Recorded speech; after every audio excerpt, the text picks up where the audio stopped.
Remember that in the past 2 days, apart from the meetings that were organized with Prime Minister Modi, NSA, Ajit Doval and others as well, and of course including the military chiefs, Prime Minister Modi has separately also met the Chief of the Armed Forces, especially of the Air Force and the Navy.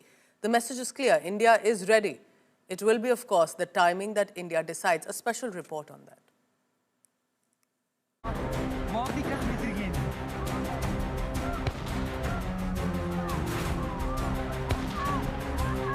Side में था एक इंसान आया उसने उसको गोली मारी।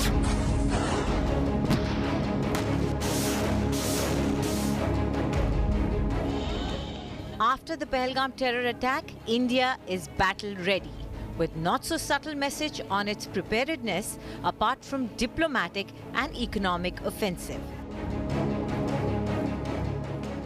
In a high-tempo security response, Prime Minister Modi met all three service chiefs separately, starting from April 30th, to assess the situation and review India's preparedness.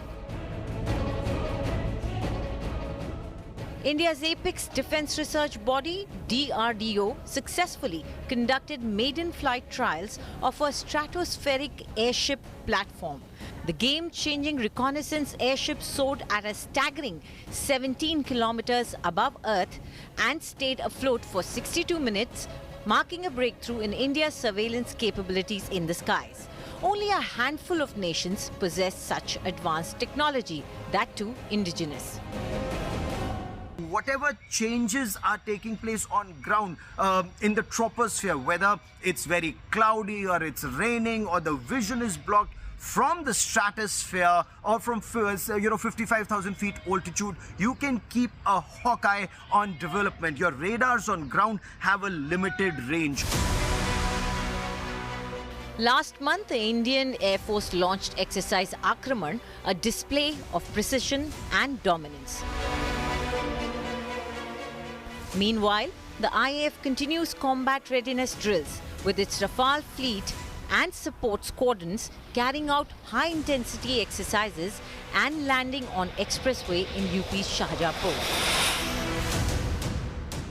India has strengthened its air defense by procuring a new batch of Russian-origin Igla-S missiles.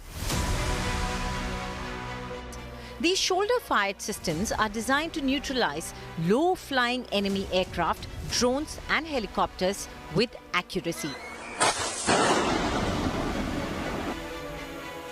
The Army has also floated a tender for next-generation shoulder-fired air defense systems, aiming to acquire 48 launchers and 85 missiles under the Make in India drive.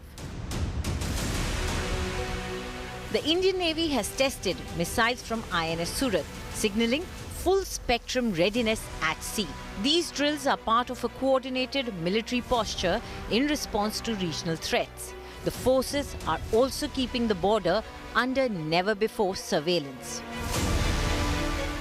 The roads are concerned as far as sanitizing the jungles are concerned, because remember, there could be a terrorist movement, and all that is now something which is under scanner as to which of these areas are the ones where terrorists could be lurking.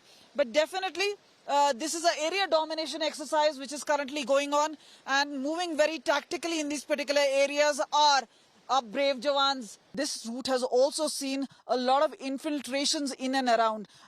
Pakistan is just about 20 kilometers from here on a motorable road, but as the crow flies is just about 4 kilometers, and this is where the dominance is to be seen by security grid, in particular the Indian Army, which has a camp, the long range patrol which is currently on, and that is how you see the patrol take place. India's message is clear. Any terror strike will be met with layered, decisive responses across land, sea and air. With Mir Farid and Kamaljeet Sandhu, Bureau Report, India Today.